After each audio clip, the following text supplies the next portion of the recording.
कहते हैं कि चुनावी बाजी कब पलट जाए कोई पता नहीं होता। जी हाँ, ऐसा ही सुनने को और देखने को मिल रहा है रतिया विधानसभा क्षेत्र में। बीजेपी की तरफ से चुनावी मैदान में उतरी सुनीता दुग्गल को कुछ लोग बाहरी मान रहे थे और साथ ही साथ उनके चुनाव को कम आंक रहे थे। लेकिन सुभाष बराला जो कि पूर्व के प्रदेश अध्यक्ष हैं, साथ ही साथ वर्तमान में राज्यसभा सांसद है, उनकी मेहनत साफ तौर से रंग लाई है। रंग ही नहीं बल्कि सुनीता दुग्गल की उन्होंने बल्ले बल्ले कर दी है।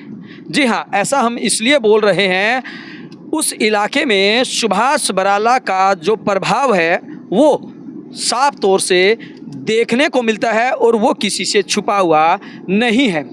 यही वजह है कि सुभाष बराला की बदौलत ही 3 उम्मीदवारों ने अपना नामांकन वापस लेते हुए सुनीता दुग्गल को समर्थन दे दिया है और सुभाष बराला की वजह से उनकी बल्ले बल्ले हो गई है। इतना ही नहीं, सुनीता दुग्गल के चुनाव को यहाँ पर संजीवनी बूटी मिलते हुए काफ़ी बूस्ट मिला है। अब आप खुद अंदाज़ा लगा सकते हैं कि जब एक उम्मीदवार के पक्ष में 3 मजबूत उम्मीदवार जब चुनावी मैदान में बैठ जाएं तो निश्चित रूप से उस उम्मीदवार की दावेदारी बहुत ज़्यादा मजबूत हो जाती है। यही वजह है कि आज सुनीता दुग्गल काफ़ी खुश महसूस कर रही। चुनाव परिणाम क्या रहेगा ये तो आने वाला समय बताएगा। बहरहाल एक बात तो तय है कि सुभाष बराला जो कि बीजेपी के कदावर नेता है, और अगर हम बात करें सिरसा विधानसभा क्षेत्र की और फतेहाबाद की या टोहाना की तमाम जगहों पर सुभाष बराला का प्रभाव हमेशा से रहा है और उसी का परिणाम आज भी देखने को मिल रहा है। आज हमारा भारतीय जनता पार्टी का परिवार मजबूत हुआ है, इसमें हम सब के लिए बड़ी खुशी की बात है कि जो हमारे रतिया विधानसभा या जिले में बहुत लंबे समय से सक्रिय है बीगो इंदौरा जी जिला पार्षद के साथ साथ, जैसे बहन सुनीता जी ने बताया कि बहुत सारे पदों पर आप अलग अलग समय के अंदर रहे हैं। ये किसी परिचय का मोहताज नहीं है, हम सब लोग इनके बारे में जानते हैं। बहुत लंबे समय से पूरे क्षेत्र के अंदर आप सक्रिय हैं। साथ ही साथ बहन मंजू बाजीगर, ये भी पिछले चुनाव में 30,000 मत प्राप्त करके इन्होंने बड़ी मजबूत उपस्थिति इस क्षेत्र के अंदर दर्ज कराई थी।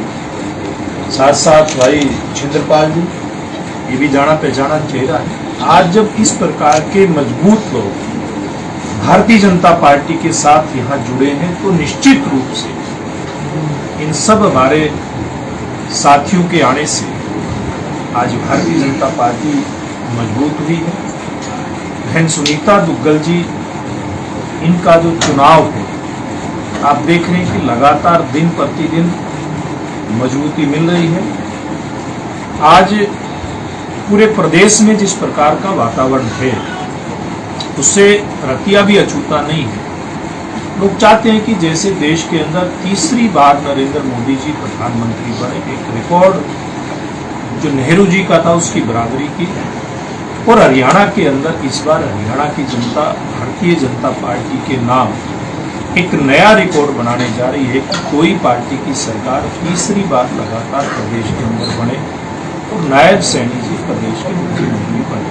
क्योंकि इसके पीछे बहुत सारे कारण हैं। लोगों ने छल कपट, लूट, परिवारवाद, भ्रष्टाचारवाद, ये सारे काम उन्होंने 10 साल पहले हुड्डा साहब की सरकार के समय में देखे थे। हुड्डा साहब के समय में हमारे किसान भाइयों की फसलें हमने मंडियों के अंदर उड़ती हुई देखी थी। 10 साल के अंदर जैसे किसान को उसकी फसलों का भाव जो मिला है, आप देखेंगे अगर हम आज की धान की फसल हमारी मंडी में जाने वाली है, जब हमारी सरकार आई उस समय लगभग 1300 के आसपास भाव धान की फसल का था। एमएसपी लागू होने से लेकर के और यहाँ तक 14 तक केवल 1300 रुपये, और हमारी सरकार ने केवल 10 साल के कार्यकाल में किसान को उसकी फसल का लगभग 1000 रुपये रेट बढ़ा करके दिया, लगभग 2 गुने के आसपास पहुंच जाता है। किसान की फसल अगर खराब होती है तो उसको मुआवजा देने का काम हमारी सरकार के दौर में हुआ है। किसान आज भूले नहीं है, मंडियों में धक्के खाने को भी नहीं भूले, और बिजली पानी और उनकी फसल की बिक्री के लिए उनको लाठियां खानी पड़ती थी, गोलियां खानी पड़ती थी। उस राज को हमारा किसान भूला नहीं है। उसने भारतीय जनता पार्टी का भी राज देखा। किसान को 1 घंटे भी अपनी फसल की बिक्री के लिए इंतजार नहीं करना पड़ता। बिक्री अगर हो जाती है तो उसका सीधा खाते के अंदर पैसा आता है, किसान को धक्के नहीं खाने पड़ते। इसी प्रकार से अगर मैं बात करूं जवान, हमारे बेरोजगार नौजवान को किस प्रकार से हुड्डा के राज में उनके लोगों के चौखटों के ऊपर नौकरी प्राप्त करने के लिए धक्के खाने पड़ते थे जा जा करके। नौकरियों के अंदर भारी भ्रष्टाचार होता था। पहले नौकरियां उनके परिवारों के लोग जब छिप जाते थे अपनी नौकरियां लगा करके, फिर उनके लोग नौकरियों की गोलियां लगाने का काम करते थे। इन 10 साल के अंदर मेरिट के आधार पर जो रोजगार दिया हमारी सरकार ने, आज बेरोजगार नौजवान उसकी तुलना करते हैं तो इस बात को सोच करके वो घबरा जाता है कि पिछली सरकारों में क्या होता था। अगर कहीं गलती से ऐसा हो गया तो फिर वो दिन ना देखने पड़े। इसलिए हरियाणा का नौजवान आज इस बात के लिए पूरी तरह से भारतीय जनता पार्टी के साथ डट गया है कि वो दिन पुराने ना देखने पड़े। इसी प्रकार से गरीब लोग हमने देखा जिनके पीले गुलाबी राशन कार्ड कभी अटल बिहारी वाजपेयी साहब ने शुरू किए थे गरीब लोगों की मदद के लिए। हरियाणा में जो सरकारें आई वो अपने चहेतों को, जिनका अच्छा खासा जुगाड़ होता था, उनके पीले गुलाबी राशन कार्ड बनवाते थे। हमारी सरकार ने गरीब व्यक्ति को ये सारी सुविधाएं मिले, इस बात को सुनिश्चित करने का काम किया है। गरीब को भी ये इस बात का एहसास है कि वो कोई गलती नहीं करेगा। अगर कोई गलती अगर हो जाएगी तो इनके हक और इनकी रोटी के ऊपर डाका डालने वाली सरकारें दोबारा ना आ जाएं, इस बात को सुनिश्चित करने का काम भी हमारा गरीब परिवार करेगा, क्योंकि उसको इस बात का एहसास है। नरेंद्र मोदी जी की सरकार ने, भारतीय जनता पार्टी हरियाणा प्रदेश की सरकार ने प्रधानमंत्री आवास योजना के तहत गरीब लोगों को घर तो बना करके दिया ही, उसके साथ साथ नरेंद्र मोदी जी ने और हरियाणा सरकार ने, नायब जी की सरकार ने घोषणा कर दी गरीब व्यक्ति के घर के ऊपर उसको सौर ऊर्जा का सिस्टम 2 किलोवाट का फ्री में देने का काम करेंगे। 60,000 की सब्सिडी केंद्र सरकार और 50,000 की प्रदेश सरकार मिलकर के उसको देने का काम करेंगे।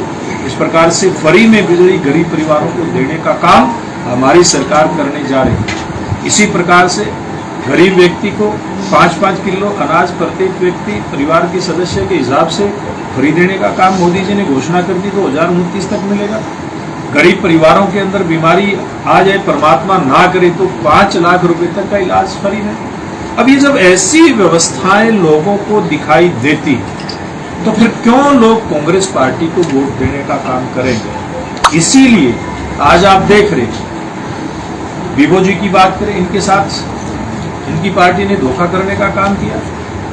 ये इंडिपेंडेंट चुनाव लड़ रही थी, इन्होंने विचार किया कि आज एक राष्ट्रीय पार्टी के साथ जुड़ करके गरीब के भले के लिए जो काम कर रही है हम साथ देंगे, उसका बहन सुनीता जी का साथ देंगे। इसी प्रकार से बहन मंजू जी की बात करें, छिंदरपाल जी की बात करें, ये फैसले वैसे नहीं होते। इन लोगों के साथ भी किस प्रकार से किया। आईएनएलडी और बसपा का समझौता है, वो पार्टियां अपनी कैसी चला रहे हैं, ये बात समझ में नहीं आ रही। एक को बसपा की टिकट दे दी, दूसरे को आईएनएलडी की टिकट दे दी। जो इनको बात समझ में आई, ये केवल और केवल धोखाधड़ी का खेल है, इसके अलावा कुछ भी नहीं है। आज इसलिए राष्ट्रीय पार्टी के साथ आज ये जुड़ करके और इस बात को इन्होंने सुनिश्चित करने का ऐलान किया है कि बहन सुनीता दुग्गल को ये मजबूत करते हुए, और जब 5 तारीख को जब चुनाव आएगा, इतनी संख्या में कमल का वोट ये डलवाएंगे कि हम रिकॉर्ड बढ़ाते हुए इस सीट को जीतने का काम करें। आज मेरे को बड़ी खुशी है, मैं इन सबका बहुत स्वागत करता हूं और मैं इन सबको एक विश्वास दिलाता हूं। मैं मेरी तरफ से, भारतीय जनता पार्टी की तरफ से इनको विश्वास दिलाता हूं कि इनको भारतीय जनता पार्टी के अंदर पूरा मान सम्मान मिलेगा और हम सब मिलकर के भारतीय जनता पार्टी को मजबूत करते हुए देश और प्रदेश की जो सरकारें हैं उनकी योजनाओं का लाभ गरीब आदमी तक पहुंचे, इस बात को सुनिश्चित करें। सर, आपकी पार्टी के जो मौजूदा विधायक थे जी श्री लक्ष्मण नापा जी, 5 साल विधायक रहने के बाद अब जब इलेक्शन आया तो वो आपकी पार्टी को छोड़कर कांग्रेस की सपोर्ट में चले गए। देखिए, कई बार क्या होता है कि व्यक्ति की बहुत सारी इच्छाएं ऐसी होती हैं तो हो सकता है परमात्मा भी पूरी ना कर पाए। भारतीय जनता पार्टी ने लक्ष्मण नापा जी को, मेरे व्यक्तिगत में बात करूं, मेरे से लेकर के और मुख्यमंत्री, चाहे पूर्व के मुख्यमंत्री मनोहर लाल जी की बात करें, नायक जी की बात करें, सब लोगों ने पूरा उनको मान सम्मान दिया। रतिया हल्के का विकास, चाहे वो शहरी क्षेत्र है, ग्रामीण क्षेत्र है, समान रूप से वो सब लोगों को जितनी भी सरकार की योजना है उसका लाभ होकर, इस बात का प्रयास हम सब लोगों ने मिलकर के किया।